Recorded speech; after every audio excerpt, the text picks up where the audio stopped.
Let's bring in live from LikeFolio.com in Louisville, Kentucky, Mr. Landon Swan. Landon, we're talking about Apple. We're doing Dow-weighted stocks today, but what do you want to talk about? I mean, where do you want to go in Apple? You tell us where we're going to go. I've got Evelyn Baker here as well. I've got Landon Swan here, Tom White. Where do you want to go with Apple today, Landon?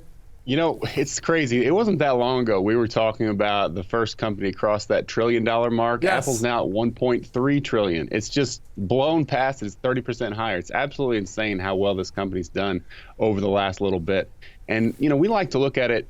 It used to be for us all about the iPhone, and you can see here a 90-day moving average of the iPhone purchase intent mentions. That's when people are talking about buying a new iPhone or saying that they're going to. You can see huge spikes every September because that's when Apple unveils the newest iPhone. And you can see that one at the end of 2018 was really low. We were bearish on it. We called it down from 224 down to 150. But look at this year. It's come back. It's higher than it's been, except for that 1 year in 2017. This is a really good year for the iPhone. People are loving the 11, all versions of it, despite the fact that it's very expensive. It's doing really well. So that's the one thing that we're looking at with Apple. Normally, that's all we would look at, but they've really expanded, and now they've got the AirPods are doing extremely well. That's kind of the big hit, as well as Apple TV. So both of those are doing extremely well, and they're starting to diversify a little bit. So it's not really so much about how's the iPhone doing, even though it's doing really well. They've got other things in the bank. They've got Apple TV rolling. They just signed a deal with the former executive of HBO to produce some shows. He was on at HBO and they did Sopranos and Game of Thrones. So we're anticipating some big shows for Apple TV. They've got a lot going for them. So really, where do you guys want to go with this?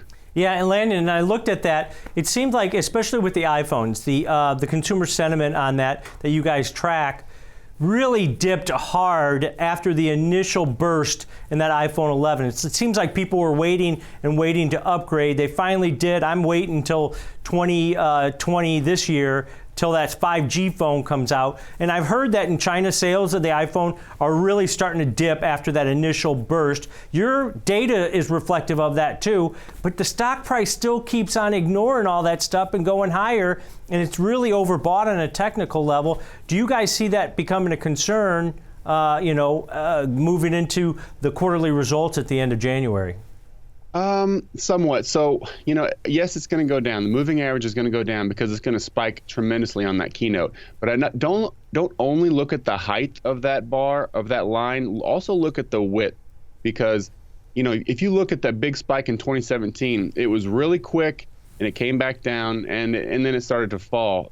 2018 was basically terrible. That was a big miss for Apple. But then this year, it's not only gone up really high, but it's also been more sustained. And of course, the moving average is going to come down as September starts to leave that 90-day moving average. But we're seeing that not only are people more excited than they were initially, on the initial keynote report, people were kind of lackluster. But what we found was, as they got into that checkout process, they started going in for the basic iPhone 11, and by the end of the checkout, they said, you know what, for $10 more a month, I'll get the Pro, or for $15 more a month, I'll get the Pro Max, or whatever it is. And so Apple did a really good job of upgrading people during the process. We saw a lot of tweets about that. And so I think that people are spending more than they anticipated because they want that really nice camera, and that's the big upgrade this year for the iPhone. Well, Landon, too, I imagine that it's sort of hard to track all of this consumer purchase intent mentions and sentiment because people love to complain, especially on social media, where Twitter has given everyone a platform to be negative. Like this one user, Vijay, he tweeted, "At Apple, my iPhone 11 is just 3 months old and the battery health has gone down to 96%. Why so?" I feel like this is probably all over the board. So how do you comb through these negative mentions with true insights? Yeah, there's obviously people love to complain, but they also like to talk about how much they love their products, and we have to weigh all of that. So, when it comes to analyzing social media, we've got a ton of keywords and phrases that we're looking for that indicate a lot of different things. First of all, purchase intent, that's our biggest one. That's when someone's buying a new product.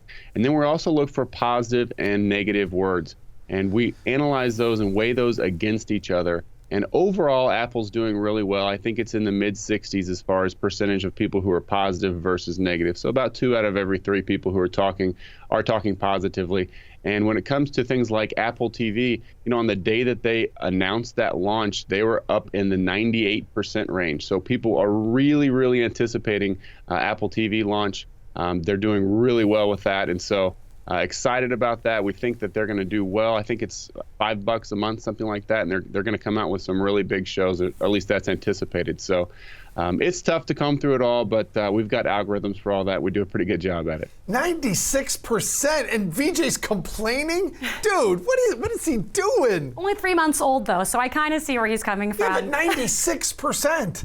I mean, I would give 96% seems pretty high on a general basis. Yeah, but these phones are getting nicer, and you're paying more for them, and people expect them to last longer, right? And that's why you didn't see that upgrade until this iPhone 11. 2018 kind of stunk on their iPhone 10. So I don't know. People expect the most. They're paying a lot of money for those phones. All right, Evelyn, what else you got? Well, exactly to Tom's point, I have this next tweet from Matt who says, I got AirPods for Christmas, which was exciting, but let's not forget that big old greedy Apple should include these with the iPhone.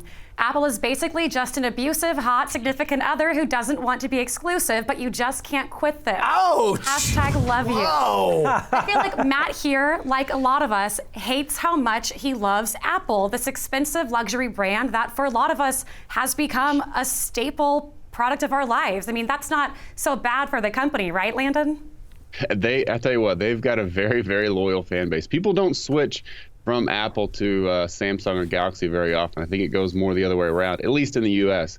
But you're right. They've kind of got a stranglehold on people. And if you want the new AirPods and you just paid $1,000 for the phone, well, you got to pay $150 for the AirPods. So I can see why people might complain about that, but it's doing well for the company. And, when we talk about something like the AirPods, that has a tremendously positive reception from the consumer. So people absolutely love these. Apparently they got all kinds of noise canceling and the sound is great. And I mean, you see them everywhere. So they're killing it with the AirPods, but no, they're not included with the phone. Friends without benefits. Oh, that is just rude. That poor guy.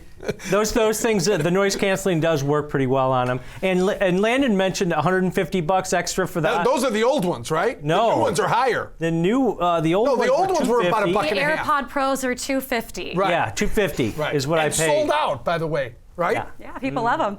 Yeah, they exactly. work. I'll tell you what. I thought that they'd fall out of my ears. The first ones, they don't. They stay in forever. And I think I said this the last time I was on. I was on treadmill with 5 other people. All 5 people had the AirPods on. All 5. They sold out. They sold out over It is crazy how popular they are. Yeah, over the holidays they sold out, or they were delivering after. But here's my thing. Isn't this all just?